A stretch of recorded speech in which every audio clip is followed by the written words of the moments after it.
Hi, I'm Pastor Blake. I'm here with Pastor Carlos in Quechua Lake.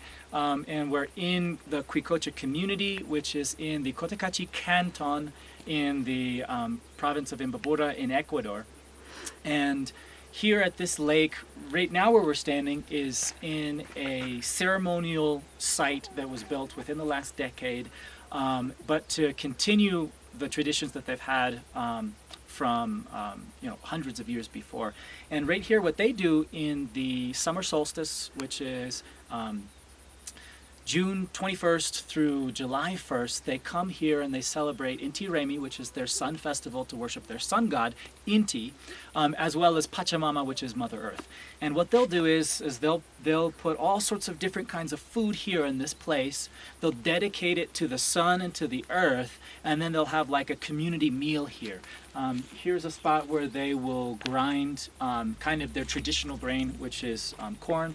And then they'll eat here, and then what they'll do is they'll leave and they'll go to the communities, and then in the communities they'll do something that is much more traditional and ancient, and that is that they'll also go ahead and bury some of these foods that they've offered to the earth and to the sun. They'll bury those foods as an offering, and it's so that they'll then have the blessing of a greater crop the next year. Also, as it were, to honor the source of life for them, which they see as the sun and the earth, Taita Inti and Pachamama.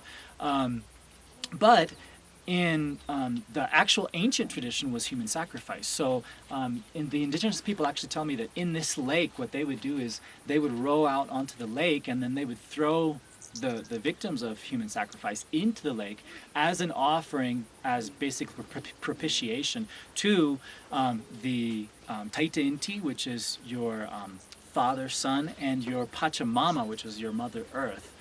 And you've actually found these victims of offerings to the sun and to the earth more so high in the mountains where their bodies have frozen, and then they've been able to find them intact. And it's very similar. Like they would bury the food, they bury the people in offering to the sun and to the earth.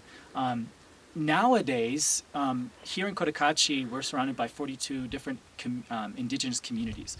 And these communities participate and celebrate Inti Raymi by coming down, marching from the communities down into Cotacachi. Then they march in concentric circles. It's something traditional. And then they march back to the communities. And they do this on multiple different days from June 21st through July 1st, but before they march, they ask the mountain ayas, which is their mountain spirits, to enter into them and to give them strength and power to be able to dance like this, because they dance nonstop, not nonstop, but they dance for very long periods of time, and that's how they celebrate the summer solstice, or for them, they're worshiping the sun god.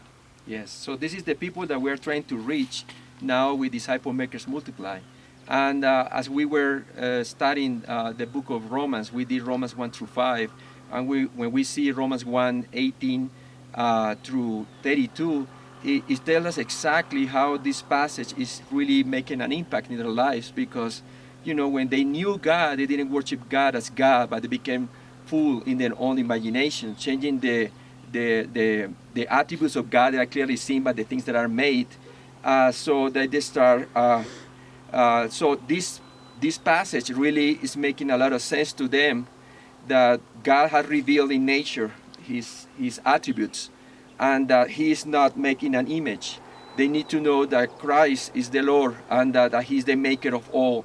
And praise God, this is the people that we are reaching out. And thank you very much for insight about these sites that we are seeing here. God bless you, Pastor. Thank you.